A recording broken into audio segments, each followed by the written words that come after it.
Las otras realidades de la ficción. Prólogo del autor. ¿Qué otra cosa es la literatura sino la creación de mundos de ficción, de mundos paralelos, alternativos al mundo real? Ya en la Poética, Aristóteles dijo que la literatura es el arte que imita solo con el lenguaje. Dicho de otra forma, la esencia de la literatura es crear otra realidad semejante, análoga, parecida a la existente, mediante la palabra. Mucho más cerca en el tiempo, en el año 1974, los críticos de la literatura René Welleck y Austin Warren señalaron que lo específico de la literatura era la ficción, lo que procede de la fantasía de un autor. Esto comprende la creación de mundos y seres inexistentes en la realidad concreta y reconocible, a diferencia del discurso histórico, que trabaja siempre con referencias reales. Pero si bien es cierto que la ficción literaria solo existe en los parámetros de la obra creada, muchas veces, está generada e influenciada por la realidad histórica reconocible. Es así, que algunos autores utilizan ciertos tipos de ficciones, para desde el terreno puramente artístico y literario, aludir al mundo en el que les ha tocado vivir o plasmar en sus textos aquellos mundos que dependiendo de determinadas condiciones históricas, sociales o políticas podrían llegar a existir. Del estudio de este tipo de obras es que se trata este libro. Las utopías, distopías y ucronías, son ficciones que presentan sociedades alternativas a las de la realidad concreta. El libro consta de 4 artículos, publicados originalmente en la revista Va de Nuevo, Uruguay, y en el portal literario El Buen Librero, Perú. Comienza con el escrito titulado Literatura utópica, donde se abordan aquellas ficciones que describen el funcionamiento de estados ideales, alternativos a los del mundo real. Las obras estudiadas son Utopía, 1516, de Thomas More, Los viajes de Gulliver, 1726, de Jonathan Swift, y finalmente Cándido o el optimismo, 1759, de Voltaire.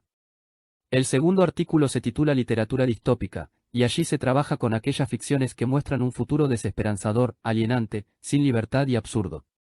Las obras estudiadas son Un mundo feliz, 1932, de Aldous Huxley, 1984, 1949, de George Orwell, y finalmente Fahrenheit 451, 1953, de Ray Bradbury. El tercer artículo, titulado Literatura ucrónica, se detiene en el estudio de las ficciones que especulan sobre los posibles caminos que hubiera podido seguir una sociedad si determinado hecho histórico no se hubiera dado como en realidad se dio. Allí las obras estudiadas son El hombre en el castillo, 1962, de Philip K. Dick Watchman, 1986-1987, de Alan Moore y Dave Gibbons. Finalmente, se ha agregado al libro un artículo titulado No solo una distopía, que, si bien es el estudio específico del Talón de Hierro, una obra del escritor norteamericano Jack London, es un artículo que posee un apartado final donde se abordan algunos temas tratados a lo largo de este libro. Fernando Ciel.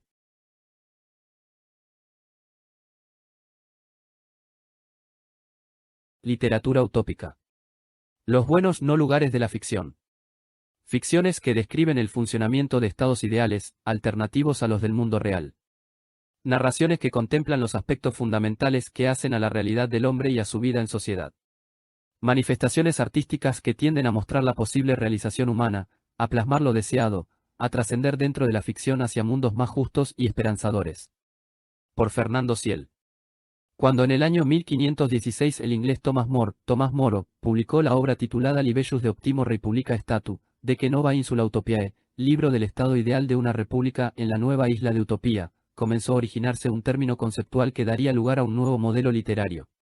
Etimológicamente el término utopía proviene del griego y de acuerdo a la utilización del prefijo que se elija, la palabra puede dar lugar a un doble significado. Por un lado utopia, no, topos, lugar igual a lo que no está en ningún lugar, y por el otro utopia, buen, topos, lugar igual a buen lugar. Cuando nos referimos a la literatura utópica estamos hablando de ficciones que describen el funcionamiento de un estado ideal, no localizado en un lugar específico, perfectamente pensando tanto desde el punto de vista político, social, científico y en ocasiones religioso, donde los habitantes cuentan con una predisposición natural a aceptar las leyes y normas de convivencia. Estos estados ideales de ficción, que se presentan como alternativos a los del mundo real, pueden llegar a ocupar todo el relato de una obra o simplemente algunos capítulos, como por ejemplo el libro 4 de los viajes de Gulliver de Jonathan Swift, que contiene el viaje del protagonista al país de los Owens, o los capítulos 18 y 19 de Cándido o el optimismo de Voltaire, donde se relata la travesía de Cándido y Cacambo por el país del Dorado. Los ejemplos se podrían multiplicar pero haré referencia solamente a estas dos obras porque son, junto con la propia utopía de Tomás Moro, las que tomaré como ilustrativas del género para compararlas. Los proyectos que se describen en los diferentes mundos utópicos guardan relación con los que se encuentran en el mundo existente. Son una herramienta utilizada por diferentes autores, de distintas épocas, para proyectar sus concepciones acerca de una sociedad ideal. Mediante la comparación, que se hace implícita al lector, entre lo existente y lo ficcional también está comprendida la crítica, muchas veces feroz, a lo establecido en el mundo real. De esta manera podemos decir que la literatura utópica abarca diferentes aspectos que hacen a la realidad del hombre y a su vida en sociedad, como por ejemplo lo filosófico, lo social, lo teológico. Son manifestaciones tendientes a mostrar la posible realización humana, a plasmar lo deseado, a trascender dentro de la ficción hacia mundos más justos y esperanzadores. Tomás Moro era un hombre del Renacimiento y como tal fue uno de los escritores que recuperó el pensamiento clásico. En su obra puede verse claramente la influencia de Platón, sobre todo el de la República. Moro fue un crítico de su tiempo y es quien de alguna manera con su obra dará nombre a este género novelístico. Pero si bien a partir de la publicación de Utopía se comienza a utilizar el nombre de género utópico para referirse a las novelas que presentan características similares a esta, en la historia de la literatura ya existían obras que mostraban mundos alternativos, paradisíacos e ideales, similares al que Moro creó en el siglo XVI. Por esta razón es importante reparar, aunque sea brevemente, en las fuentes en las que se nutrió Moro, y posteriormente a él los demás escritores del género, para escribir este tipo de narraciones y también reparar en el pensamiento utópico que estaba presente en muchas obras, incluso antes de que se lo denominara de esta forma.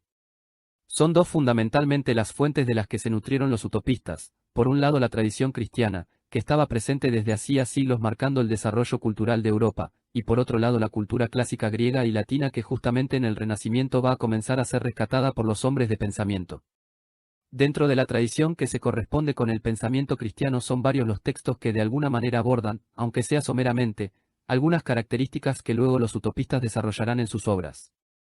En primer lugar podemos detenernos en la imagen del Edén o paraíso perdido, ese lugar referido en el libro de Génesis, donde Dios puso al hombre después de haberlo creado para que viviera libre de enfermedades y libre de la muerte.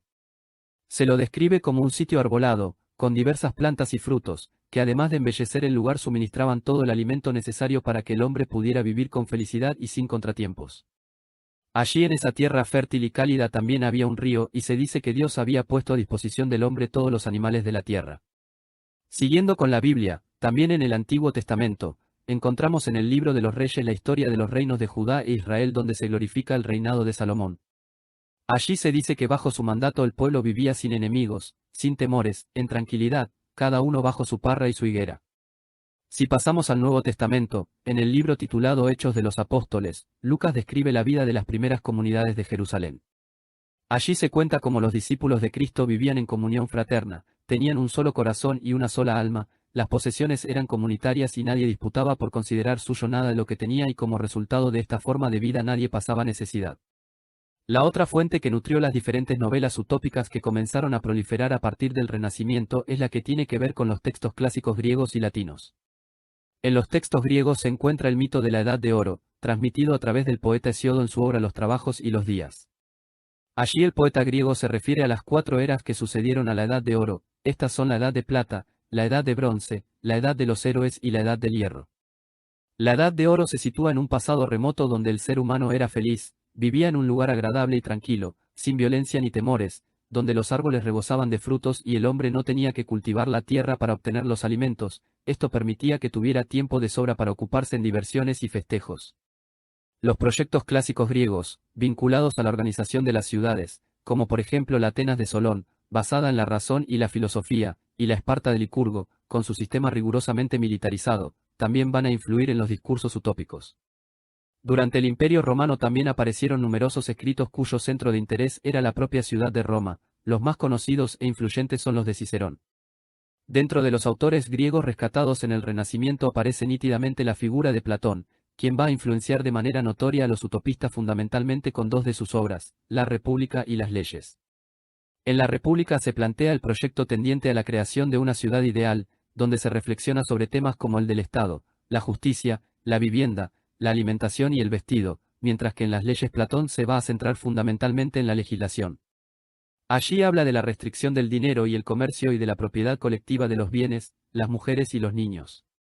La mitología griega fue una fuente muy rica de historias en la cual también se nutrieron los utopistas.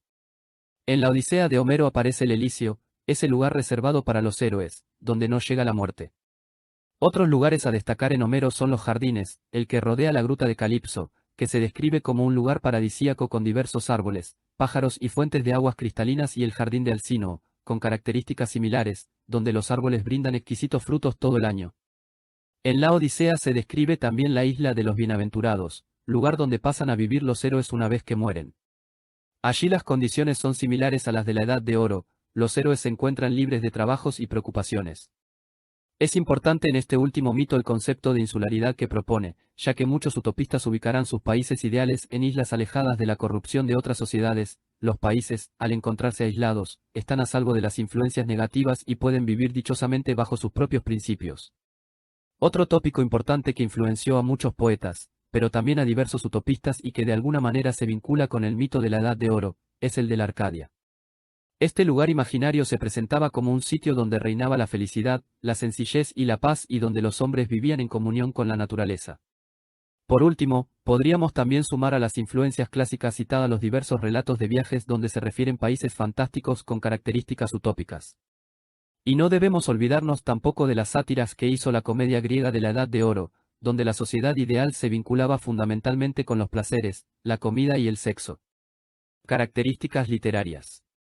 Desde el punto de vista del estilo, las obras pertenecientes al género utópico son una combinación de distintas manifestaciones literarias, como por ejemplo cuadro de costumbres, historias populares de carácter igualitarista, tratados, diálogos renacentistas y relatos de aventuras.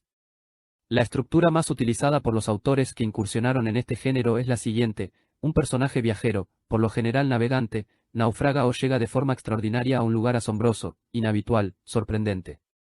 Por ejemplo, en la obra que funciona como patrón literario de este género, Tomás Moro hace que su personaje, el explorador y filósofo Rafael Giloday, o Giclodeo en algunas traducciones, llegue a la isla de Utopía tras un naufragio. En Los viajes de Galabar de Jonathan Swift vemos como el protagonista es abandonado en una isla por su tripulación, que lo tenía cautivo en el camarote del barco, y así llega al país de los Ouins. En Cándido o el optimismo, de Voltaire, los personajes Cándido y Cacambo llegan al Dorado después de haber estado a la deriva en una canoa tras 24 horas sin ver la luz. En ninguno de estos tres relatos los personajes pueden afirmar a ciencia cierta dónde se encuentran, ni cómo se llega a esos lugares. Esta es una característica fundamental del género que juega con la posible verosimilitud de la historia que los personajes cuentan. Los relatos donde se incluyen los países utópicos generalmente están anclados en la realidad de un tiempo determinado con referencias históricas y geográficas precisas. Ahora bien, los personajes no son culpables de no revelar el lugar donde se encuentran estos países porque tanto su llegada como su salida ha sido extraordinaria.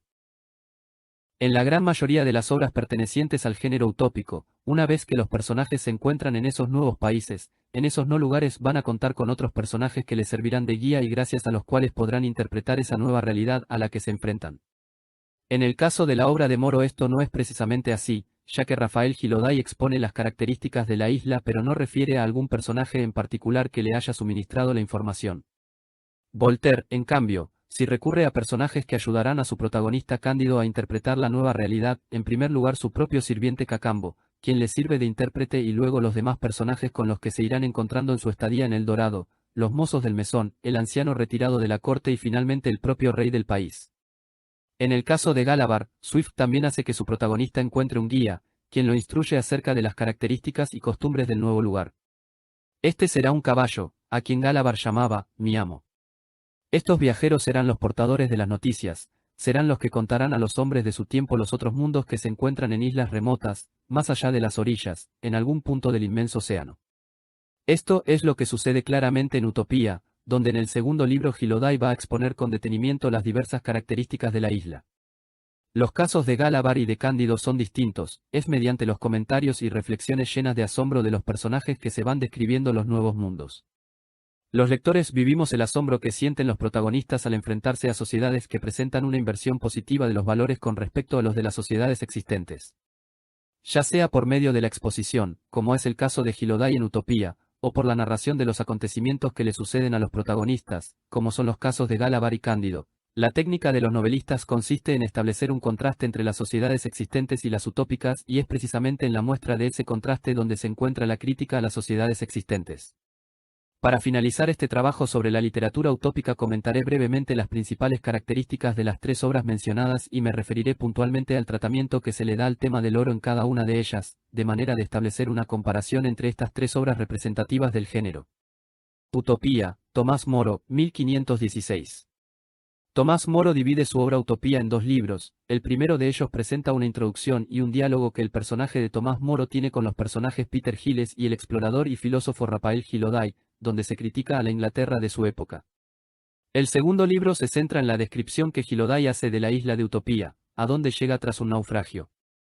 Socialmente la isla está regida por un modelo patriarcal, donde los ciudadanos gozan de amplias libertades dentro de un sistema basado en el respeto y la tolerancia. Allí se habla de una ley natural que es la que rige las verdades políticas y morales. No es una sociedad similar a la edénica ni a la de la Edad de Oro griega, puesto que los ciudadanos tienen que trabajar, aunque lo hagan de forma medida y tengan tiempo estipulado para el descanso y la recreación. Esta sociedad se va a diferenciar de otras utopías, de la del Dorado por ejemplo, en que está presente el crimen. En cuanto al tema del oro, vemos que en la isla de Utopía es un metal despreciado, es utilizado para confeccionar orinales, vasinillas, cadenas y grillos con que sujetaban a los esclavos. A diferencia de lo que sucedía en las sociedades europeas de la época, donde el oro era tenido en gran estima y era un símbolo de poder, en Utopía está vinculado a lo más despreciable. Allí se dice que para castigar los delitos más infames colgaban zarcillos en las orejas de los delincuentes, y les llenaban los dedos de anillos de oro, también les hacían gruesos collares y les ponían en la cabeza un bonete de oro en señal de castigo. Es indudable la fuerte crítica a las sociedades existentes. Los utopienses eran conscientes de la estima en que se tenía al oro en otros lugares pero no comprendían cómo se podía estimar la posesión de ese metal tan inútil y como hombres despreciables eran respetados simplemente por acumular grandes cantidades de oro. Todo esto los llevaba a concluir que los países que estimaban el oro, por encima incluso de las vidas humanas, estaban gobernados bajo un sistema ignorante y erróneo. Los viajes de Gulliver, Jonathan Swift, 1726. Los viajes de Gulliver tiene la estructura clásica de los libros de viajes, donde el personaje protagónico Lemuel Gulliver se va a enfrentar a diferentes situaciones que le servirán a Jonathan Swift para satirizar la sociedad de su época y para reflexionar sobre los temas fundamentales que hacen a la condición humana. El texto se encuentra escrito en primera persona y Gulliver aparece como el autor, ficticio, y narrador protagonista de los acontecimientos. La obra se divide en 4 libros y cada uno de ellos refiere a un viaje diferente, y, Viaje a Lilliput, 2, Viaje a Brobdingnag, 3, Viaje a la Piuta, Balnibarbi, Lugnag, Glugdubdrib y Japón y 4, Viaje al país de los Ouins. El relato de características utópicas se encuentra en el 4.º libro, titulado Viaje al país de los Ouins. Como ya se dijo anteriormente, una de las características de este tipo de ficciones es que los personajes llegan a los países utópicos por hechos fortuitos e ignoran el lugar al que llegan. Esto lo podemos ver claramente en las 3 obras elegidas como ilustrativas. En el caso particular de Gulliver, el protagonista, luego de haber estado prisionero en el camarote de un barco, es abandonado por su tripulación en una playa desconocida tanto por él como por quienes lo abandonan. Allí se encontrará con una sociedad gobernada por caballos, o Ouins, quienes conviven con unas criaturas repugnantes, Yaajus, llenas de vicios, carentes de nivel intelectual y razón, que no son otra cosa que seres humanos salvajes e involucionados. Los Ouins tienen un lenguaje propio, son racionales, no conocen la mentira, toman las decisiones sociales en asambleas y gobiernan el país sometiendo los instintos a la razón. Los Yaajus, que viven como sirvientes de los Ouins, son animales agresivos, irracionales y avaros. Esta realidad llevó a que Gulliver admirara profundamente la cultura de los Ouins y a su vez pasara a rechazar a los seres humanos que, según él, utilizaban la poca razón que tenían para potenciar su maldad natural.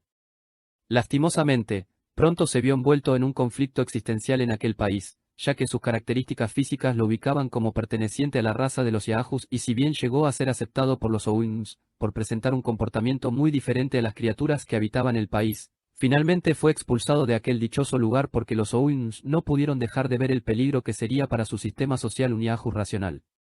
Al tema del oro, en este relato, no se lo trata específicamente como se lo hace en Utopía y en el país del Dorado de Cándido o el optimismo.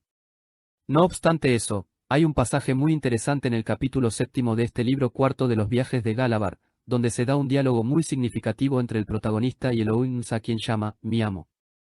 El caballo cuenta que en ciertos campos del país se encuentran unas piedras brillantes que apasionan a los Yaajus, quienes las extraen de la tierra y las ocultan como un tesoro, y en los campos donde estas piedras son abundantes se dan entre los yahus las más cruentas batallas por la obtención de las mismas. Elohim Samo no puede dejar de vincular la actitud de los yahus con el principio de avaricia que Galabar le había contado que imperaba en su mundo, mostrando de forma crítica el perjuicio que implica para la sociedad el individualismo humano. Cándido o el optimismo, Voltaire, 1759. Cándido o el optimismo se titula la obra filosófica de Voltaire donde aparece el país de El Dorado. Son los capítulos 18 y 19 de la referida obra los que van a introducir el relato de características utópicas. En El Dorado el poder está en manos de un sistema monárquico que se interesa de forma destacada en el desarrollo científico. La población no sufre ningún tipo de necesidad, sus habitantes carecen de codicia y no hay problemas de tipo religioso ni sufrimiento. La crítica social se da fundamentalmente a través del asombro que siente el protagonista Cándido con respecto a lo que descubre en la sociedad del Dorado. En los diálogos que establecen los visitantes, Cándido y Cacambo, con los habitantes del lugar se da un claro contraste entre el avanzado y ordenado mundo utópico y las sociedades existentes. El tema del oro está presente desde el mismo nombre del país. El Dorado es un legendario reino que Voltaire versiona a su manera en la novela, es un país de leyenda que tanto les quitó el sueño a los conquistadores que buscaban las riquezas americanas. En la obra de Voltaire, Cándido hace una lectura de lo que ve en El Dorado desde sus propias concepciones europeizantes. Por esta razón se va a sorprender y confundir cuando ve a los niños de una escuela vestidos con ropas de oro y jugando al tejo con grandes piedras de oro, rubíes y esmeraldas. No puede dejar de pensar que se trata de hijos de reyes y confunde también al maestro con lo que sería en la Europa de su época el preceptor de una familia real. Las actitudes del maestro y las de los visitantes son contrastantes. Partiendo del equívoco en que se encontraba Cándido junto a una de las piedras con las que estaban jugando los niños e intenta devolvérsela al maestro pensando que estos hijos de reyes habían olvidado aquellas riquezas, lo que provoca la risa del maestro. De la misma forma se echan a reír los mozos del mesón cuando los visitantes intentan pagar lo que comieron con el oro recogido del camino. Finalmente despejarán sus dudas gracias a un anciano que les aclara que allí el oro no tiene el valor de cambio que se le da en Europa y que ellos son conscientes que es gracias a los peñascos y precipicios por los que están rodeados que se libran de la rapacidad de los europeos, que por obtener las piedras del país serían capaces de matarlos a todos. Si bien los afortunados visitantes del país de El Dorado llegan a la conclusión de que es un sitio mejor que el lugar donde nacieron, no se conforman con pertenecer a una sociedad donde ellos serían uno más. Esto los lleva a querer abandonar aquel sitio, no sin antes pedir al rey que les regale unos cuantos carneros cargados de oro con lo que establecerían la diferencia de riquezas que les permitiría tener poder en el mundo que conocen. Literatura distópica. Cuando el futuro puede llegar a ser peor. Ficciones que muestran un futuro desesperanzador, alienante, sin libertad y absurdo. Sociedades ficticias gobernadas por estados totalitarios que buscan garantizar la estabilidad social mediante la manipulación psicológica y en algunos casos científica de los individuos. Obras que vienen a cuestionar el viejo sueño utópico de una sociedad perfecta. Por Fernando Ciel. En el número anterior de Va de Nuevo se publicó un artículo titulado Literatura utópica, los buenos no lugares de la ficción. En ese estudio se reparó en la etimología del término acuñado por Tomás Moro para denominar a su novela, Libellus de Optimo Republica Statu, de que nova insula utopiae, libro del estado ideal de una república en la nueva isla de Utopía, y también se mostró cómo, a partir de esa publicación, se comenzó a gestar un término conceptual que daría lugar a un nuevo modelo literario. El tema del presente artículo es la literatura distópica, obras que se han considerado hijas bastardas de las clásicas utopías, o una especie particular de utopía de carácter negativo, que tienen su origen en la primera mitad del siglo XX, y que todavía están presentes no solo dentro de la literatura sino también en el cine. De manera que, para abordar en profundidad las características específicas de este tipo de literatura, será conveniente volver a referirnos, aunque sea de forma breve, a algunos aspectos del concepto madre del que provienen las novelas distópicas, al concepto de utopía que tuvo origen en el Renacimiento. En el año 1516, a partir de la publicación de Utopía, se comienza a utilizar el nombre de género utópico para referirse a las novelas que presentan características similares a la obra de Tomás Moro. No obstante eso, en la historia de la literatura ya existían obras que mostraban mundos alternativos, paradisíacos e ideales, similares al que Moro creó en el siglo XVI, con lo que se podría decir que el pensamiento utópico ya estaba presente en muchas obras, incluso antes de que se lo denominara de esa forma. Cuando nos referimos a la literatura utópica estamos hablando de ficciones que describen el funcionamiento de un estado ideal, no localizado en un lugar específico, perfectamente pensando, tanto desde el punto de vista político, social, científico y en ocasiones religioso, donde los habitantes cuentan con una predisposición natural a aceptar las leyes y normas de convivencia.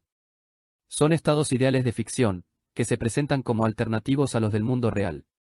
Los proyectos que se describen en los diferentes mundos utópicos guardan relación con los que se encuentran en el mundo existente. Son una herramienta utilizada por diferentes autores, de distintas épocas, para proyectar sus concepciones acerca de una sociedad ideal. Mediante la comparación, que se hace implícita al lector, entre lo existente y lo ficcional también está comprendida la crítica, muchas veces feroz, a lo establecido en el mundo real. De esta manera podemos decir que la literatura utópica abarca diferentes aspectos que hacen a la realidad del hombre y a su vida en sociedad, como por ejemplo lo filosófico, lo social, lo teológico. Son manifestaciones tendientes a mostrar la posible realización humana, a plasmar lo deseado, a trascender dentro de la ficción hacia mundos más justos y esperanzadores. El camino a la distopía. Este tipo de ficciones, que se empiezan a escribir de manera sistemática a partir del Renacimiento, ha tenido una larga vida. De alguna manera hasta en la actualidad encontramos obras que presentan características propias de las utopías tradicionales. De todas maneras el género utópico, a lo largo de la historia, ha tenido sus variantes. En el propio Renacimiento se enfocaba a expresar el espíritu del humanismo, a reelaborar viejas historias de carácter igualitarista, a crear y situar los distintos mundos de ficción en los lugares geográficos recién descubiertos. Allí encontramos obras como la propia Utopía, 1516, de Tomás Moro, La ciudad del sol, 1602, de Tommaso Campanella, y La nueva Atlántida, 1623, de Francis Bacon. La Ilustración puso a las utopías al servicio de la razón, continuó con la tradición de los libros de viajes y con la descripción de lugares ideales, que los autores aprovechaban para expresar sus críticas sociales y plasmar en sus sociedades ficticias el progreso que deseaban para las sociedades contemporáneas existentes. Allí se destacan obras como El naufragio de las islas flotantes, 1753, de Etienne Gabriel Marelli, El manifiesto de los plebeyos, 1795, de Graco Babeuf, y Aline y Valcourt, El reino de Butua, 1788, del Marqués de Sade. En el siglo XIX distintos pensadores, intelectuales y escritores, pertenecientes a corrientes de pensamientos vinculadas al primer socialismo, utilizaron el género utópico como una vía de expresión de sus ideas. Dentro de estas obras, pertenecientes a un movimiento teórico conocido hoy como socialismo utópico se destacan Viaje a Icaria, 1840, de Etienne Cabet, Teoría de la Unidad Universal, 1841, de Charles Fourier y Noticias de Ninguna Parte, 1890, de William Morris. Esta presencia del género utópico, con sus características propias, se mantuvo casi de forma invariable hasta comienzos del siglo XX. Claro que las distintas épocas históricas que sucedieron al Renacimiento introdujeron en el género pequeñas variantes, pero siempre fueron obras que se caracterizaron por crear mundos ideales y que apuntaban a proyectar en el imaginario colectivo el pensamiento de que otras formas de relacionamiento social eran posibles, apuntaban a un futuro prometedor, de progreso, perfeccionamiento y justicia social. En las primeras décadas del siglo XX surgió una utopía de carácter negativo, donde el futuro parece muy distinto a como lo habían soñado los utopistas clásicos. En los años 20 del siglo pasado, cuando comienzan a escribirse este tipo de obras, la humanidad estaba viviendo un momento histórico muy especial. Había terminado la Primera Guerra Mundial, comenzaba el afianzamiento del régimen soviético, comenzaba a surgir el nazismo en Alemania, y algunos escritores empiezan a alertar sobre el perjuicio que implicaría el establecimiento definitivo de un régimen totalitario para la libertad de los individuos ante el peligro de la masificación y la desindividualización. El mundo comenzaba a vivir bajo un potencial tecnológico nunca visto, el peligro nuclear estaba latente, de manera que no es extraño que la utopía diera un viraje y mostrara su peor rostro, el de un futuro alienante, sin libertad, absurdo. Estas obras no van a venir a plantear un modelo ideal de sociedad, sino que van a criticar el orden existente y a su vez van a proyectar construcciones sociales que advertirán sobre lo nefasto que podría ser para la sociedad el triunfo de algunos sueños utópicos. Son sociedades dominadas por la ciencia en manos de estados que buscan garantizar la estabilidad social mediante la manipulación psicológica de los individuos. Las distopías son obras que ponen en cuestión los sueños de las clásicas utopías, los sueños de una sociedad perfecta, advierten sobre los peligros de un futuro proyectado con las ideas de un presente. Allí aparecen tanto temas como el del socialismo de Estado, el consumismo, el control social, por diferentes ideologías, el hombre en la sociedad y en la individualidad.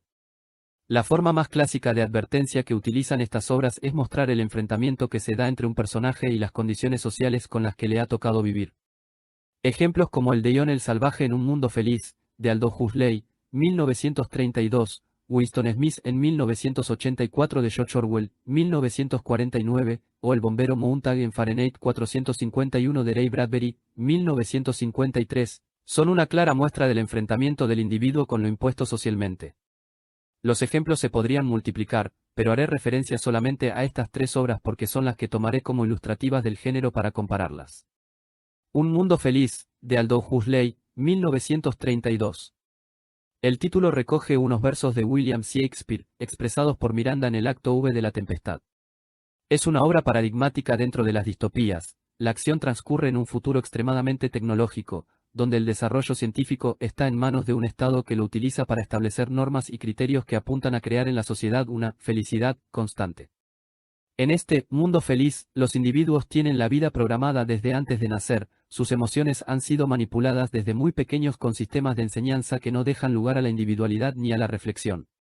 El Estado ha sabido manipular los sentimientos y emociones de las personas como un mecanismo de control social en que cada individuo es feliz con la vida que le ha tocado. Se trata de una sociedad avanzada desde el punto de vista tecnológico, en que todas las personas son felices y viven sin conflictos aparentes, no existe la pobreza ni las guerras. La reproducción de los seres humanos se da a través de cultivos artificiales, son educados por medio de la hipnopedia, un sistema que busca grabar en la mente de las personas todos aquellos conceptos que son utilitarios en esa sociedad. El avance de la ciencia está controlado por el Estado y cada invento tiene que superar en algo a otro invento anterior, no existe el concepto de familia y la sexualidad es libre. Tampoco existe la posibilidad de que un individuo cambie de clase, si es un alfa estará feliz con serlo, lo mismo sucederá con los gammas, los deltas y los epsilones, el arte no existe y la religión tampoco. El enfrentamiento que se da entre un personaje y las condiciones sociales con las que le ha tocado vivir se ve en esta obra en Ion el Salvaje, un individuo que es hijo de dos habitantes del mundo civilizado y que permaneció toda su vida en una de las reservas que el Estado mundial mantenía lejos de la nueva civilización. Las costumbres de Ion son muy distintas a las del mundo civilizado, comprenden la lectura de Shakespeare, la espiritualidad y el relacionamiento emocional entre las personas. Cuando este personaje visita la sociedad del mundo feliz, se va a establecer un choque cultural en que las comparaciones con respecto a los valores y las costumbres serán evidentes. Ion va a llegar a la conclusión de que la felicidad del mundo civilizado es artificial y de que una vida sin dolor ni angustia no tiene sentido. 1984, de George Orwell, 1949. También es una obra que transcurre en una sociedad futura con características aterradoras. La sociedad descrita por Orwell está gobernada por un Estado totalitario, dirigido por un único partido que además de imponer su criterio en todos los aspectos de la sociedad se encarga de vigilar permanentemente todos los movimientos de los ciudadanos. La imagen del Gran Hermano es la que ostenta el máximo poder social, es la encarnación de los ideales del partido único y al que todos los ciudadanos deben rendir veneración y respeto. La situación social europea y la presencia de gobiernos de carácter totalitario fueron aspectos que influyeron en la proyección futura de Orwell, donde se puede ver claramente la pérdida de la individualidad y la manipulación psicológica de la población para que no interfiera en los propósitos del Estado. El protagonista de esta novela, Winston Smith, trabaja en el Ministerio de la Verdad, uno de los 4 ministerios que tiene el Estado. Su función es modificar los datos de la realidad, fundamentalmente los datos históricos, para generar una opinión totalmente direccionada y afín a los intereses del partido único. Con el tiempo Smith toma conciencia de cómo el Estado manipula a su favor a los habitantes y trata de escapar de la constante y permanente vigilancia del Gran Hermano. Se enamora de Julia, una joven también desengañada del sistema, y se afilian a la Hermandad, un falso grupo de resistencia con el que tratarán de liberarse, cosa que no lograrán, porque la Hermandad no es más que otro engranaje del sistema represor. Finalmente tanto el protagonista como su enamorada son sometidos a intensas torturas con lo que el sistema logra revertir sus opiniones disidentes. Fahrenheit 451, de Ray Bradbury, 1953. Es otro ejemplo clásico de distopía. El tema central de la novela gira en torno a la quema de libros y el título de la obra se refiere precisamente a la temperatura a la que se quema el papel.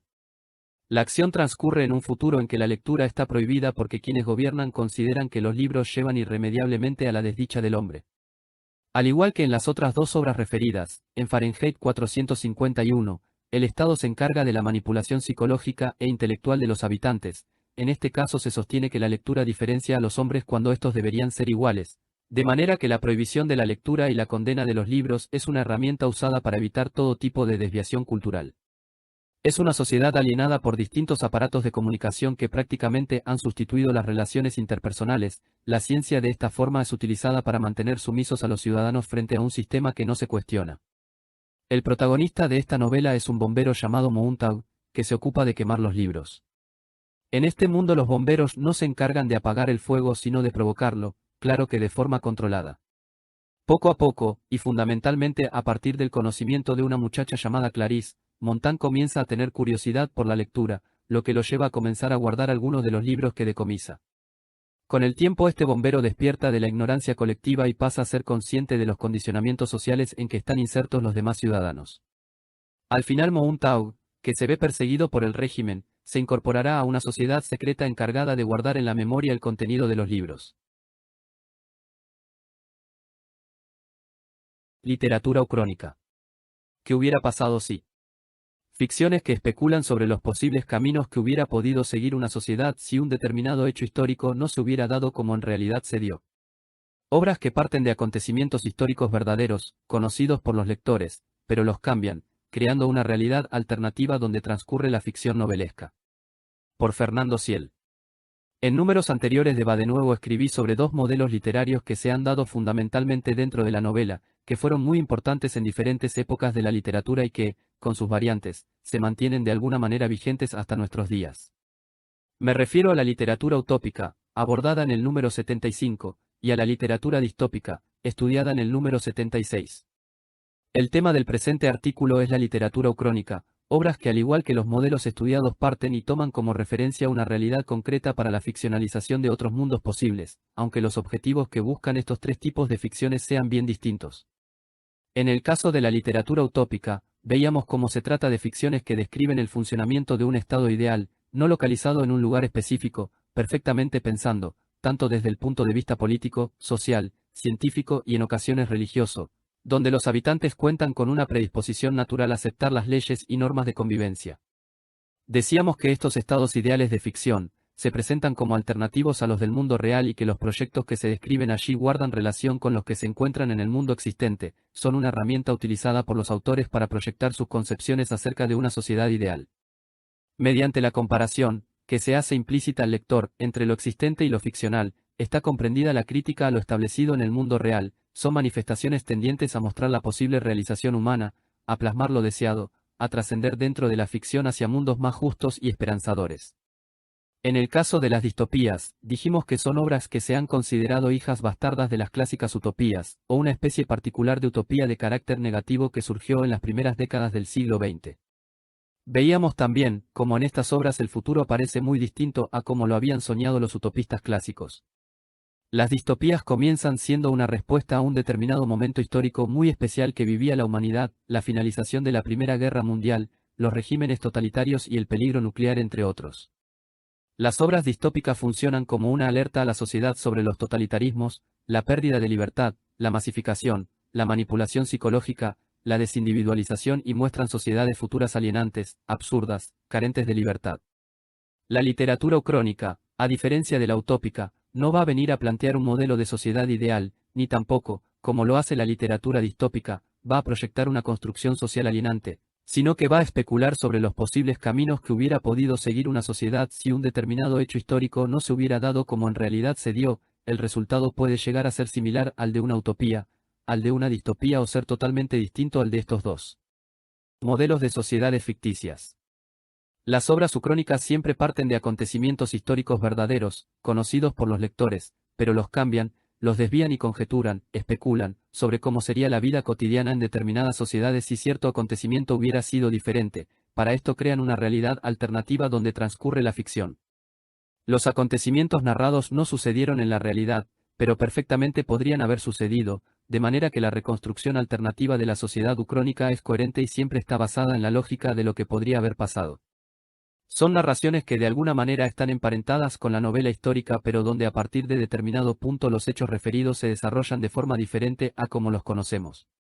Son obras que parten de un postulado hipotético, por ejemplo, ¿qué hubiera pasado si los dinosaurios no hubieran desaparecido, el cristianismo no hubiera triunfado dentro del Imperio Romano, los pueblos originarios nunca hubieran sido conquistados, si John F. Kennedy no hubiera recibido ese disparo el 22 de noviembre de 1963, si Fidel Castro no hubiera triunfado en Cuba, si los aliados hubieran sido derrotados por las llamadas potencias del eje en la Segunda Guerra Mundial, en fin, los ejemplos se podrían multiplicar innumerablemente.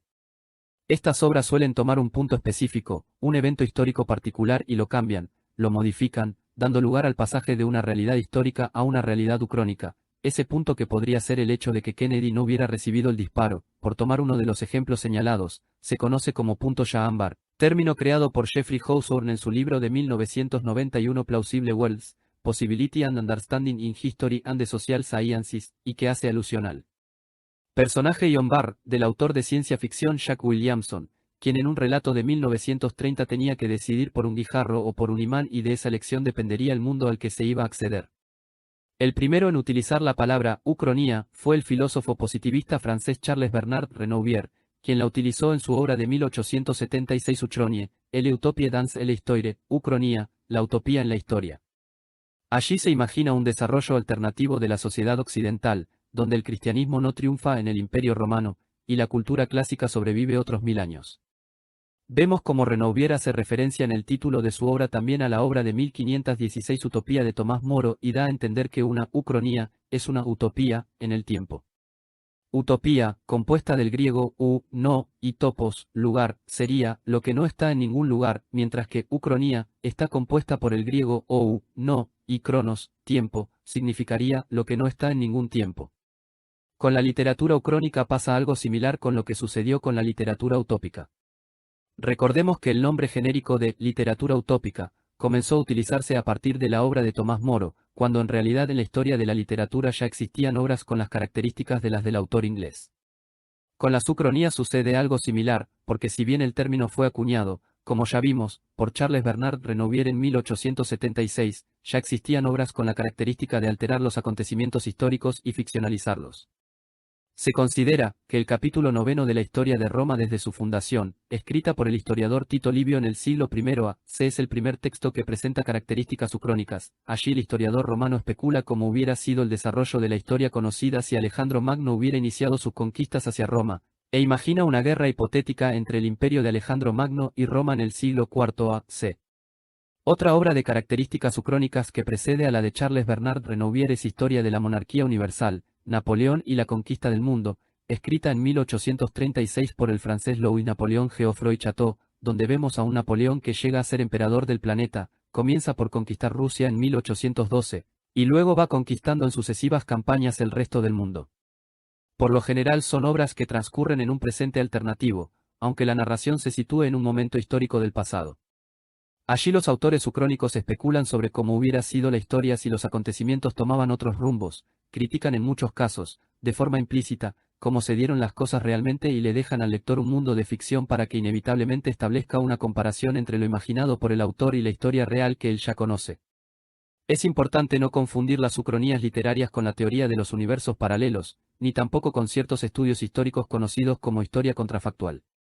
La teoría de los universos paralelos, basada tanto en la matemática como en la física cuántica, implica la existencia de dos o varios universos que coexisten en un mismo tiempo de forma independiente y que se interconexionan, de forma que existe la posibilidad de pasar de uno a otro de forma transversal, mientras que las ucronías transcurren en una única línea temporal, ficticia, y en un único universo.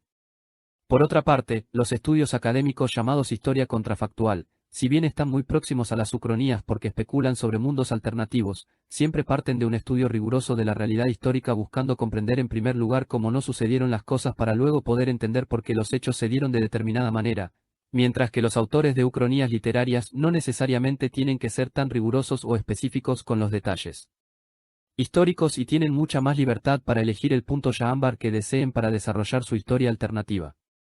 Como dije cuando me refería a las características de la ucronía, los ejemplos sobre los que podrían trabajar los autores son múltiples y de hecho así lo han sido.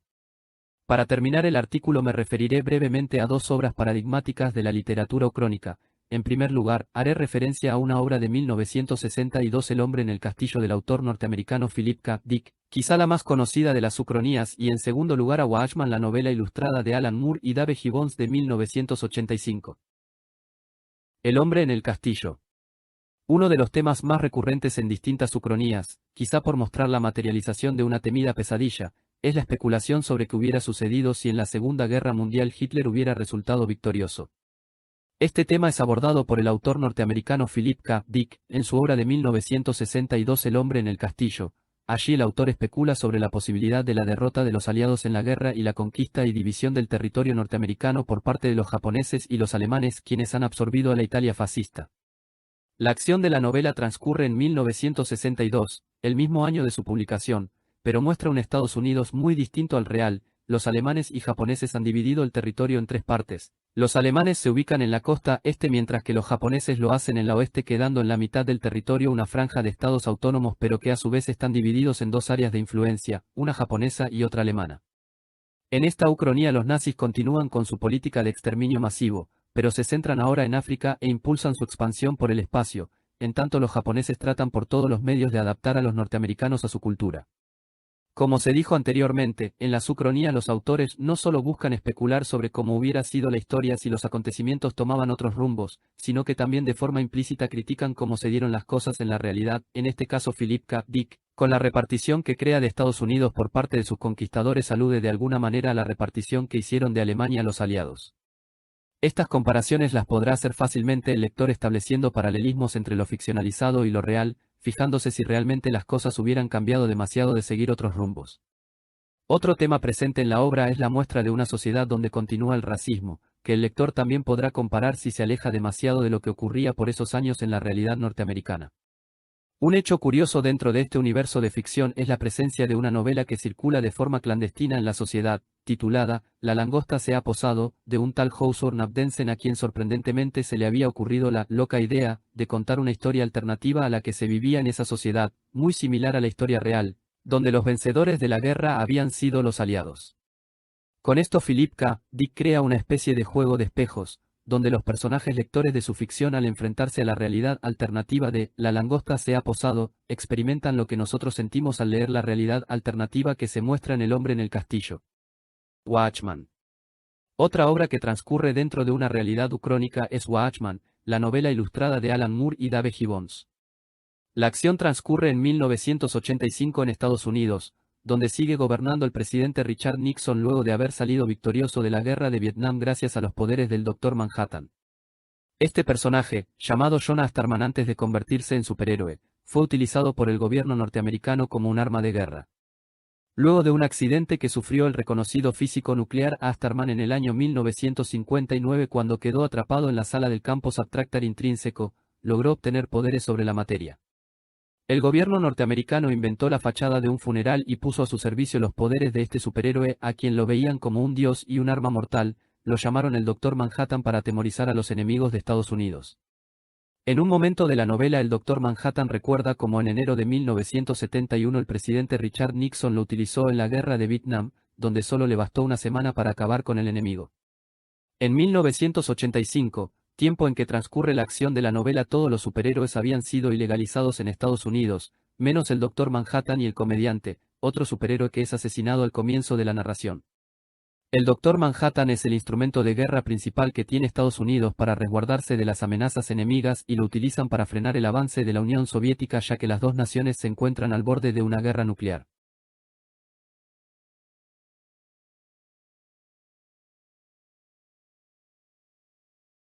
El talón de hierro, de Jack London. No solo una distopía. Jack London, el escritor norteamericano más leído a comienzos del siglo XX, no escribió únicamente novelas de aventuras. Este artículo se centra en el estudio de El talón de hierro, una de las obras más representativas de su literatura política y social, quizá su línea más importante y extrañamente más desconocida. Por Fernando Ciel. A modo de prólogo. En el mes de noviembre, se estarán cumpliendo 100 años de la muerte del escritor norteamericano Jack London. Con respecto a esa fecha, el próximo mes de agosto, entre los días 24 y 27, el Parlamento Nacional de Escritores de Colombia, en su 14ª edición, estará homenajeando la figura del autor de Colmillo Blanco. Como miembro coordinador del Parlamento y participante del encuentro que se realizará, estaré presentando en esa ocasión una ponencia sobre la literatura política de Jack London. Mucho se ha escrito del London aventurero, de sus cuentos de la lejana Alaska, de novelas como La llamada de lo salvaje, El lobo de mar o la referida, Colmillo Blanco. Sin embargo, su literatura de características políticas y sociales, quizá la parte más importante de su obra, ha sido poco estudiada, llegando a ser prácticamente desconocida por el lector corriente. El presente artículo, centrado en la novela El Talón de Hierro, constituirá una parte de ese trabajo más extenso que tendré el placer de presentar en la ciudad de Cartagena de Indias. El artículo comienza haciendo referencia a la recepción que tuvo la obra de Jack London, fundamentalmente la novela en cuestión, por parte de diferentes personalidades del mundo político y también del literario. Elegí estructurar el artículo de esta manera poco corriente, para que el lector tome conciencia desde el primer momento de la lectura, de la importancia histórica que presenta este texto prácticamente hoy desconocido. El escrito continúa con un apartado titulado El hombre y su mundo, donde se resaltan algunos aspectos relevantes de la vida de London. Como mi interés era centrarme en el estudio del Talón de Hierro, me pareció importante ir marcando un camino que desembocara en la publicación de la obra. Pensando en esto, excluí de los datos biográficos la condición de militante socialista de London y me referí a este tema por separado. Esto me sirvió para hablar de su doble condición, de militante socialista y de escritor, y referirme específicamente, dentro de la literatura londoniana, a aquellas obras que presentan temas sociales y políticos. Después de pasar ese preámbulo, extenso pero necesario, el artículo se centra en la novela El Talón de Hierro. Aparte de referirme a la estructura, los temas, los personajes y otros aspectos característicos de la obra, quise cerrar el estudio con una serie de citas, para que los lectores pudieran tener un acceso directo al texto de London. Por último, el artículo finaliza con un apartado titulado No solo una distopía, donde se resaltan, además de las características evidentemente distópicas de la obra, las características utópicas y también las ucrónicas. Una recepción revolucionaria. En el año 1929, la revista norteamericana de tendencia marxista New Masses escribió sobre Jack London. Un verdadero escritor proletario, no solo debe escribir para la clase trabajadora, sino que debe ser leído por la clase trabajadora. Un verdadero escritor proletario no solo debe usar su vida proletaria como material para sus libros, en estos debe arder el espíritu de la rebeldía. Jack London era un auténtico escritor proletario, el primero y, hasta ahora, el único escritor proletario de genio de los Estados Unidos. Los obreros que leen a Jack London. Es el único escritor al que han leído todos, es la sola experiencia literaria que tienen en común. Los obreros de las fábricas, los peones del campo, los marinos, los mineros, los vendedores de diarios, lo leen y lo releen. Es el escritor más popular entre la clase obrera de los EU. Esto se escribió, cuando ya habían pasado 13 años de la muerte del autor, y 21 años de la publicación del Talón de Hierro, obra con la que se trabajará en el presente estudio, por ser una de las más representativas de la literatura política del autor norteamericano. En el mismo sentido de la revista, Irving Stone, su principal biógrafo, refirió. El relato de London, Los favoritos de Midas, fue la primera narración proletaria que tuvo repercusión nacional en los EU. A ella siguió, El sueño del socialista Debs, que predijo la huelga general de San Francisco de 1934, y El Talón de Hierro que vaticinó el sistema de terror del fascismo. Después de su muerte, los críticos pudieron disentir sobre diversos aspectos de su labor, pero hubo un punto incontrovertible: Jack London fue el padre de la literatura proletaria de los EU. El Talón de Hierro fue un libro celebrado tanto por hombres de la literatura como por intelectuales revolucionarios de diferentes países. Nikolai Bukharin, editor de Pravda, periódico del Partido Comunista de la Unión Soviética, y teórico oficial de la URSS en la década del 20, destacó, dentro de la literatura norteamericana, únicamente a El Talón de Hierro. En la URSS, se llegaron a publicar 56 ediciones de las obras de London, cifra que superó los 6 millones de ejemplares. Sobre El Talón de Hierro, conocida es la carta que León Trotsky envía en 1937, a Joan London, hija del escritor. Allí expresaba: hay que destacar muy particularmente el papel que Jack London atribuye en la evolución de la humanidad a la burocracia y la aristocracia obrera. Gracias a su apoyo, la plutocracia americana logrará aplastar el levantamiento de los obreros y mantener su dictadura de hierro en los 3 siglos venideros. No es difícil imaginar la incredulidad condescendiente con la que el pensamiento socialista oficial de entonces acogió las previsiones terribles de Jack London. Se puede afirmar con certeza que, en 1907, no había un marxista revolucionario, sin exceptuar a Lenin y Rosa Luxemburgo, que se representara con tal plenitud la perspectiva funesta de la unión entre el capital financiero y la aristocracia obrera. Esto basta para definir el valor específico de la novela. Continuando con las apreciaciones soviéticas sobre la obra de London, no solo del Talón de Hierro, se cuenta que el propio Lenin poseía en el Kremlin varios libros del autor norteamericano. Para el líder de la Revolución de Octubre, lo más importante de la obra de London fue la crítica que realizó sobre el revisionismo y oportunismo del Partido Socialista de los CEU. Se cuenta también, que hacia el final de los días del líder soviético, cuando ya había sufrido varios ataques cerebrales y no podía hablar, su mujer, Nadezhda Krupskaya, solía leerle a London. Parece ser, que 2 días antes de su muerte, Lenin escuchó en la voz de su mujer, la lectura de Amor a la vida, su cuento preferido del autor del Talón de Hierro. Sobre la obra de Jack London, también podemos mencionar un recuerdo de Ernesto Che Guevara, que aparece en La Sierra y el Llano, en el año 1961. Cuenta el revolucionario argentino-cubano, que tras ser herido en una balacera en el desembarco del Gramna, recordó un cuento de London, aunque no especifica de qué relato se trata. Allí dice Guevara: inmediatamente me puse a pensar en la mejor manera de morir en ese minuto en el que parecía todo perdido. Recordé un viejo cuento de Jack London, donde el protagonista apoyado en el tronco de un árbol se dispone a acabar con dignidad su vida, al saberse condenado a muerte, por congelación, en las zonas heladas de Alaska. Es la única imagen que recuerdo.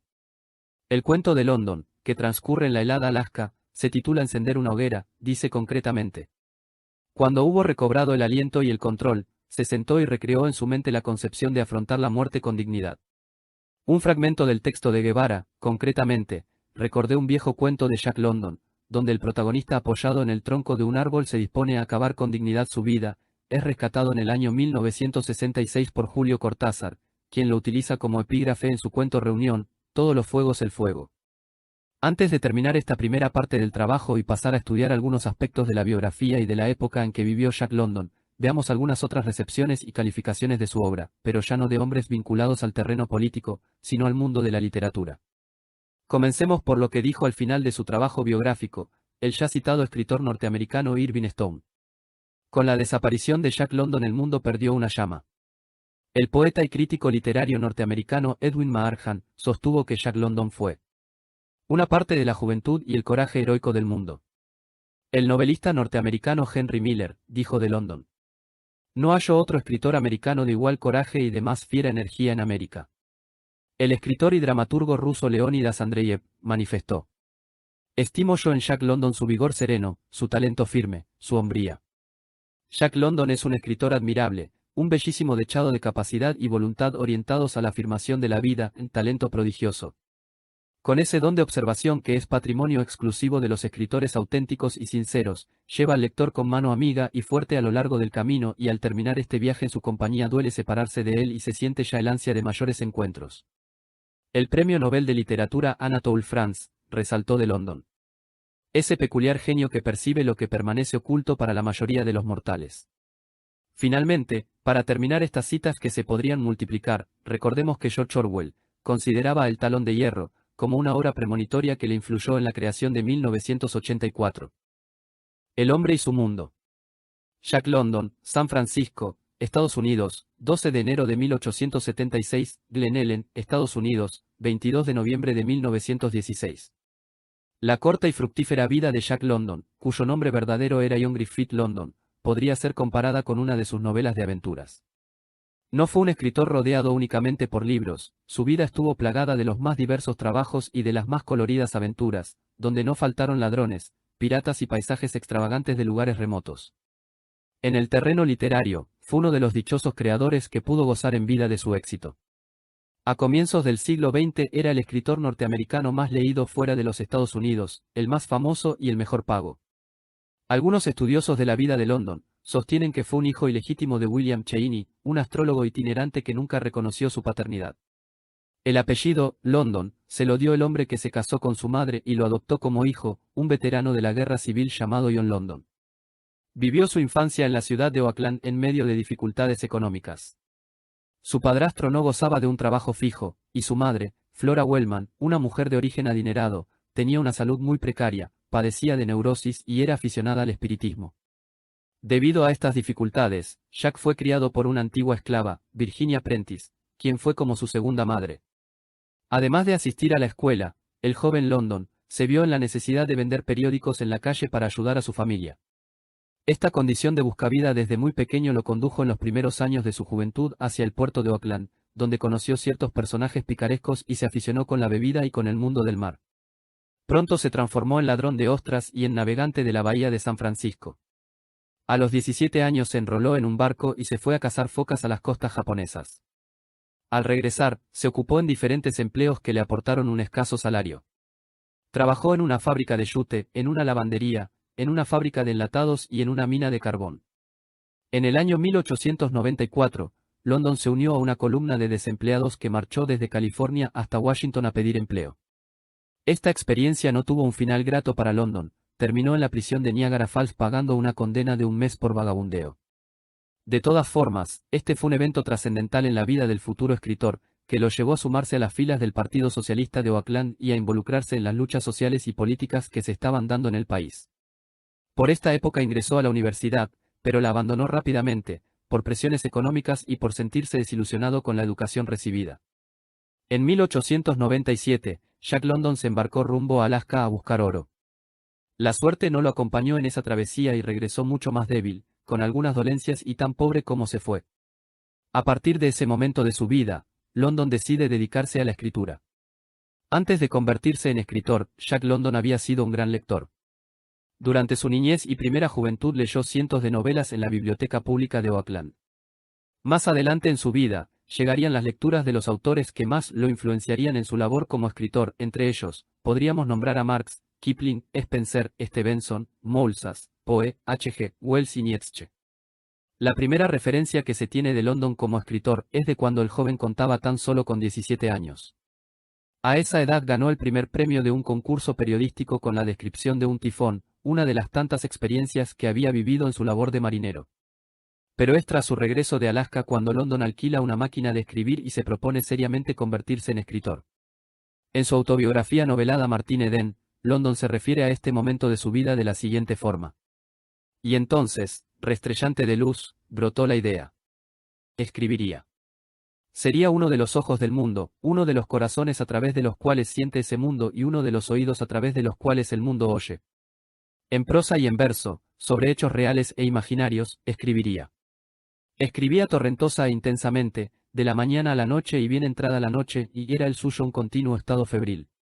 La gloria de crear, que se suponía atributo exclusivo de los dioses, era suya. En un principio las cosas no le fueron fáciles, sufrió sistemáticos rechazos y enfrentó muchas dificultades antes de poder publicar. Pero poco a poco las puertas se le fueron abriendo, comenzó publicando artículos y cuentos en revistas, sobre sus aventuras en Alaska y en los mares del Pacífico. Luego llegaron los primeros triunfos y rápidamente el éxito con obras como La llamada de la selva, El lobo de mar, Colmillo blanco, El silencio blanco, La expedición del pirata, Cuentos de los mares del sur, entre otras. Sin embargo, el éxito literario no significó para London la superación de sus problemas existenciales. Si bien se pudo dedicar a navegar por la bahía de San Francisco, comprar un rancho de 1000 acres y hacer algunos viajes fuera del país, su adicción al alcohol junto a sus problemas renales y hepáticos, lo fueron diezmando física y psicológicamente. Poco a poco la morfina y la heroína comenzaron a suplantar al alcohol y a los analgésicos. Comenzó a pensar que se estaba volviendo loco y se obsesionó con la idea de suicidarse. Finalmente, el 22 de noviembre de 1916, en Glen Ellen, California, con apenas 40 años de edad dejó de existir. Si bien el certificado de defunción escrito por sus médicos dice que la causa de su muerte fue una uremia, diferentes biógrafos aseguran que se trató de un suicidio. Se habla de una sobredosis de morfina, combinada con otras drogas que el escritor solía utilizar para calmar sus dolores renales. Los médicos intentaron salvarle la vida, pero tras una agonía de 12 horas, falleció. El militante socialista. Un capítulo aparte en la vida de este autor lo ocupa la militancia política. Es importante que nos detengamos en esta faceta de London, porque encontraremos ideas y temas, que se desarrollarán en gran parte de sus obras. Ya vimos en el apartado anterior, como en el año 1894, London marchó junto a un grupo de trabajadores a Washington en reclamo de empleo, ocasión en la que terminó preso durante un mes, y que lo llevó a tomar la decisión de sumarse al Partido Socialista e involucrarse en las luchas sociales. Como trabajador, le tocó ser testigo del tratamiento degradante que se les daba en Nueva York a los trabajadores, sobre todo a los inmigrantes. Cuando estuvo en Londres como periodista, quiso conocer el East End, una zona de la ciudad donde vivían las clases populares. Allí convivió con los más pobres y plasmó la sacrificada vida de esas personas en un trabajo investigativo que tituló El pueblo del abismo. En los primeros años del siglo XX, en Estados Unidos, los movimientos sociales y sindicales comenzaron a hacerse sentir. Los abusos frecuentes de la clase empresarial y las condiciones infrahumanas en las que se debía trabajar provocaron un fuerte descontento en las masas trabajadoras. A los abusos, los trabajadores respondían con huelgas, pero estas eran aplastadas, ya sea por la fuerza pública o por ejércitos de matones privados al servicio de los empresarios. Esto llevó a que, en el año 1904, el Partido Socialista consiguiera un avance sustancial en las elecciones presidenciales, y a que, en el año 1905, naciera el Industrial Workers of the World, un sindicato radical, opuesto a las posiciones conciliadoras de la American Federation of Labor. Fue precisamente en ese año de 1905 cuando London comenzó a recorrer el país dando conferencias. Sus charlas, de fuerte contenido social y político, le servían para promocionar sus libros y al mismo tiempo difundir las ideas socialistas. En un artículo de 1906, titulado Yo he nacido en la clase obrera, London plasma una serie de argumentaciones, seguramente muy similares a las que expresaba en esas conferencias referidas. Allí dice: ya antes de mi nacimiento, otros espíritus más desarrollados que el mío, habían expresado todo lo que yo pensaba y se habían adelantado a su tiempo. Fue entonces cuando descubrí que era socialista. Los socialistas eran revolucionarios, en la medida en que luchaban para transformar la sociedad tal como existe actualmente, y con otros materiales, construir una nueva sociedad. Yo también era socialista revolucionario. Estas son mis perspectivas. Aspiro al nacimiento de una nueva época donde el hombre realizará el mayor progreso, un progreso más elevado que el de su vientre, y en el que el aura para animarlos para nuevas acciones será mucho más estimulante que la actual derivada de su estómago. Guardo intacta mi confianza en la nobleza y excelencia de la especie humana. Creo que la delicadeza espiritual y el altruismo triunfarán sobre la glotonería grosera que reina hoy en día. En último lugar, quiero hacer constar mi confianza hacia la clase obrera. Como ha dicho un francés, en la escalera del tiempo resuenan sin cesar el ruido de los zuecos que suben, y de los zapatos barnizados que descienden. Los salones de diferentes ciudades se llenaban de trabajadores que escuchaban atentamente hablar a London de una revolución purificadora y del final del capitalismo. Pero a pesar de que su éxito popular era incuestionable, los líderes socialistas del momento no veían con demasiada simpatía las propuestas radicales del escritor y se mostraban más afines con la idea de tumbar el capitalismo por la vía democrática. Consciente de su posición menos optimista de la realidad y desilusionado de la clase dirigente del movimiento social, es que London decide escribir la obra que estudiaremos en profundidad, El Talón de Hierro. Una literatura, para la revolución. Ese conferencista incendiario que recorría el país hablando de la revolución, ese extraño híbrido de obrero, militante revolucionario, aventurero y escritor, no se conformó solamente con recrear en sus libros sus aventuras por diferentes tierras, también quiso hablar de su condición de revolucionario, de sus sueños de crear una sociedad más justa. Así fue que concibió obras donde los principales protagonistas son los trabajadores y donde la explotación capitalista y la lucha por la liberación social representa la temática principal. Al abordar estos temas, London presagió muchos de los conflictos sociales que se vivieron en las décadas posteriores a su muerte. Se refirió, tanto a la expansión del capital financiero como a la burocratización sindical y los conflictos en el interior del movimiento obrero. Entre las obras más destacadas de este tipo de literatura londoniana, podemos nombrar a La lucha de clases, Suyo por la revolución, Tiempos malditos, Historia de los siglos futuros, La huelga general, El talón de hierro, El pueblo del abismo, Guerra de clases, Los favoritos de Midas, Revolución y otros ensayos, Goulaía, La fuerza de los fuertes y estado de guerra. El talón de hierro. Publicada en 1908, El talón de hierro es una de las novelas más representativas de la literatura política de Jack London. La novela cuenta una parte fundamental de la vida del revolucionario norteamericano Ernest Everhart, capturado y ejecutado en el año 1932 por parte del gobierno oligárquico, el Talón de Hierro, tras haber formado parte de un levantamiento revolucionario. Comienza con un prólogo, escrito desde un futuro socialista, fechado en el año 2600, 7 siglos después de sucedidos los hechos que se cuentan en el relato. Anthony Meredith, ficticio personaje que firma el prólogo y una de las dos voces narrativas de la novela, asegura haber encontrado el manuscrito perteneciente a Avis Everhart, una joven de la alta sociedad, quien se enamora de Ernest, se casa con él, y pasa también a ser una activista revolucionaria. La historia es narrada en primera persona, por Avis Everhart, quien rememora con el escrito la imagen de su esposo ya fallecido, contando su historia desde el momento en que se conocieron. El relato se centra en los acontecimientos que sucedieron en los años en los que se consolidó el Talón de Hierro, un poder político y económico inédito en la sociedad, que no dudó en aplastar los levantamientos obreros de principios del siglo XX. Avis Everhart, a quien podríamos llamar la narradora principal, nos cuenta los acontecimientos como una verdadera testigo de los hechos, hasta que su relato se interrumpe bruscamente. La historia se completa entonces con las notas escritas varios siglos después por Anthony Meredith, a quien podríamos llamar narrador secundario, quien comenta y enriquece los acontecimientos históricos narrados por Avis y Barhart. Internamente, la novela presenta dos partes o momentos, claramente diferenciados. La primera parte del relato se caracteriza por tener muy poca acción. Allí encontramos la presentación de los personajes, fundamentalmente la del militante revolucionario Ernest Barhart. London se sirve de los diálogos que Barhart mantiene con diferentes representantes de la sociedad capitalista, para poder abordar en la novela temas como la metafísica, la ética, los intereses de las distintas clases y hacer también una fundamentada defensa del socialismo y del determinismo histórico de acuerdo a las premisas establecidas por el marxismo.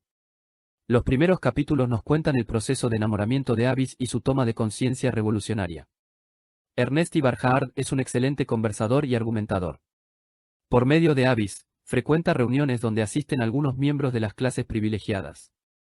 Estos, al principio, lo escuchan atentamente porque lo ven como algo exótico, pero se terminan incomodando, cuando Barhart les muestra una realidad, donde ellos son los responsables de los males que aquejan a la sociedad. En los intercambios de opiniones, Barhart deja en claro cuáles son los engranajes sobre los cuales se mueve el sistema opresor. Conscientes del peligro que significa Ernest Barhart para sus intereses, los miembros de la oligarquía comienzan a tratar por todos los medios de frenar el ascenso político del joven revolucionario. En la segunda parte, la narración se centra en la consolidación de la dictadura de la oligarquía, el Talón de Hierro. Es una parte de la novela que presenta mucha más acción que la primera. Se cuenta como en el año 1902 estuvo a punto de concretarse un enfrentamiento bélico entre EU y Alemania, pero una huelga general, llevada adelante por trabajadores socialistas de ambas naciones, abortó el enfrentamiento. Tras la huelga, hay un triunfo revolucionario en Alemania y en EU, la lucha social se radicaliza.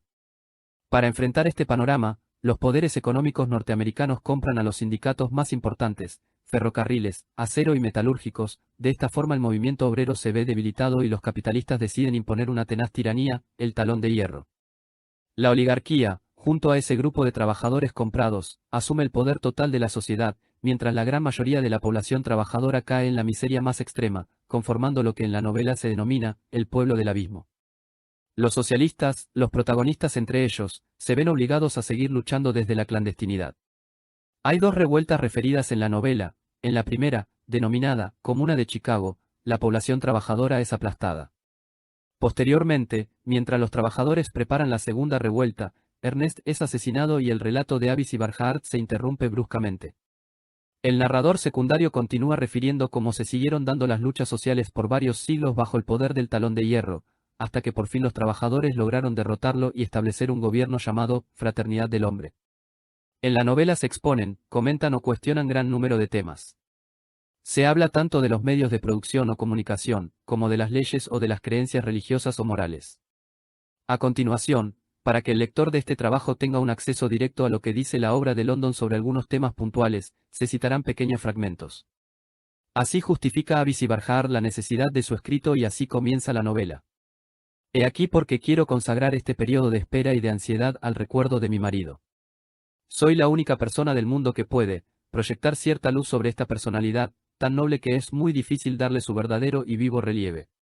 Era un alma inmensa, no podemos fracasar, porque construyó demasiado sólidamente, demasiado seguramente, del pecho de la humanidad abatida arrancaremos el talón de hierro maldito. A una señal convenida, por todas partes se levantarán legiones de trabajadores, y jamás se habrá visto nada semejante en la historia. La solidaridad de las masas trabajadoras está asegurada, y por primera vez estallará una revolución internacional tan vasta como el vasto mundo. Así le habla Ernest Barhart al obispo. Habéis protestado ante vuestras congregaciones capitalistas contra el empleo de niños en las hilanderas de algodón del sur. Niños de 6 a 7 años que trabajan toda la noche en equipos de 12 horas. Los dividendos se pagan con su sangre. Y con ese dinero se construyen magníficas iglesias en Nueva Inglaterra, en las cuales sus colegas predican agradables simplezas ante los vientres repletos y lustrosos de las alcancías de dividendos. Así le habla Ernest Barhart al abogado. Dígame, coronel, ¿tiene algo que ver la ley con el derecho, con la justicia, con el deber? Así le habla Ernest Barhart al periodista.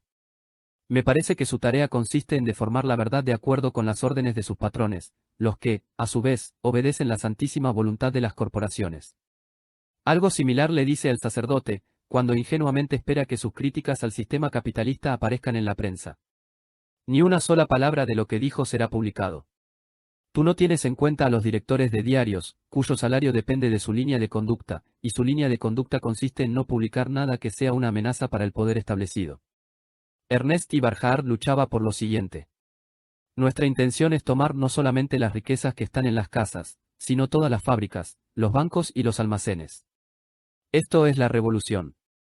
Queremos tomar en nuestras manos las riendas del poder y el destino del género humano. Estas son nuestras manos, nuestras fuertes manos. Ellas os quitarán vuestro gobierno, vuestros palacios y vuestra dorada comodidad, y llegará el día en que tendréis que trabajar con vuestras manos para ganaros el pan, como lo hace el campesino en el campo o el hortera reblandecido en vuestras metrópolis. Aquí están nuestras manos. Miradlas, son puños sólidos. Sobre la desigualdad en el reparto de los beneficios de la industrialización, Ernest Iberhard dice: 5 hombres bastan ahora para producir pan para 1000 personas. Un solo hombre puede producir tela de algodón para 250 personas, lana para 300 y calzado para 1000.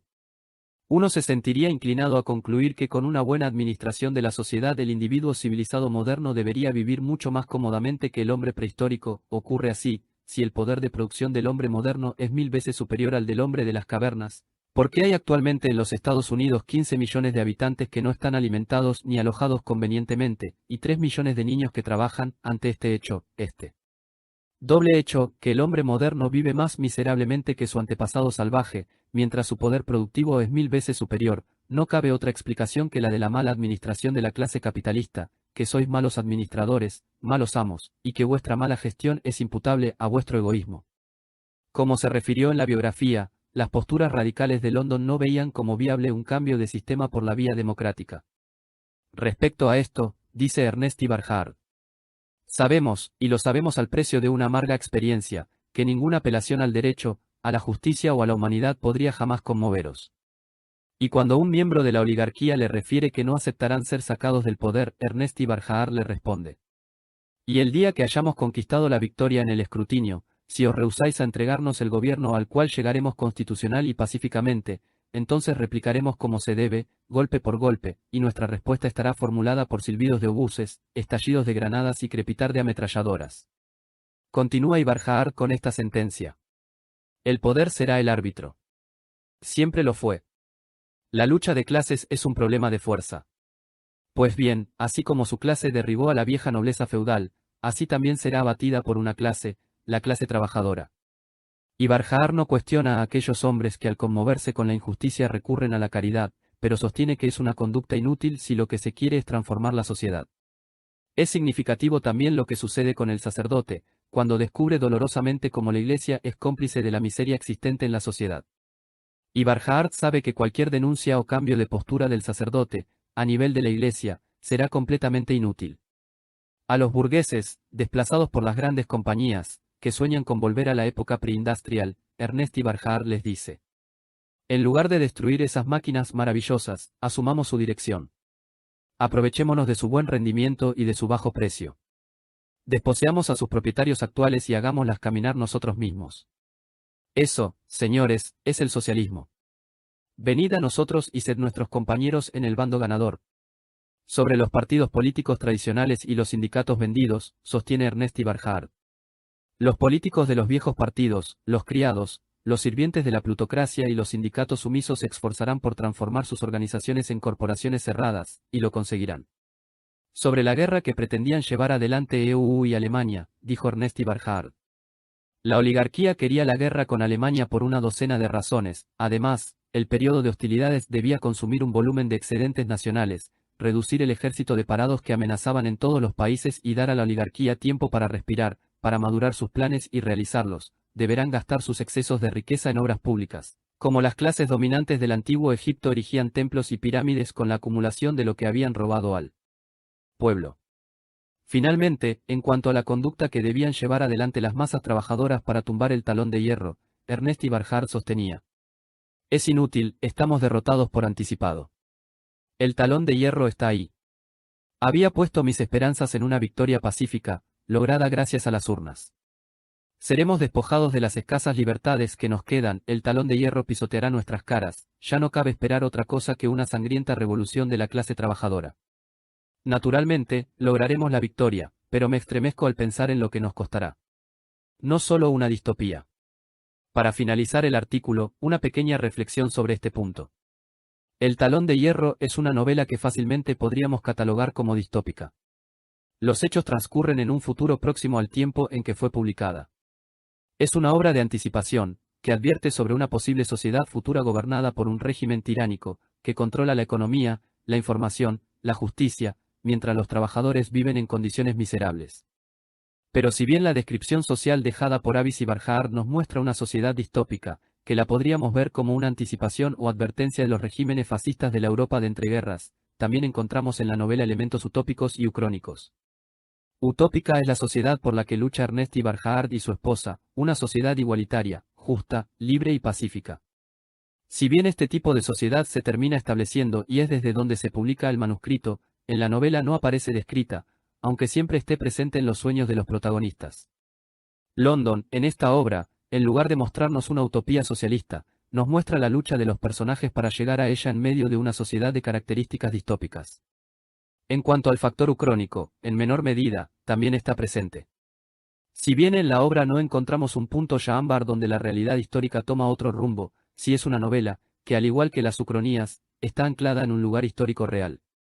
Leyendo El talón de hierro, vemos que también es válida la pregunta que podemos establecer en toda ucronía, ¿qué hubiera pasado si? El talón de hierro, al igual que este tipo de obras, conjetura y especula sobre cómo hubiera sido la vida si un régimen como el allí descrito hubiera triunfado.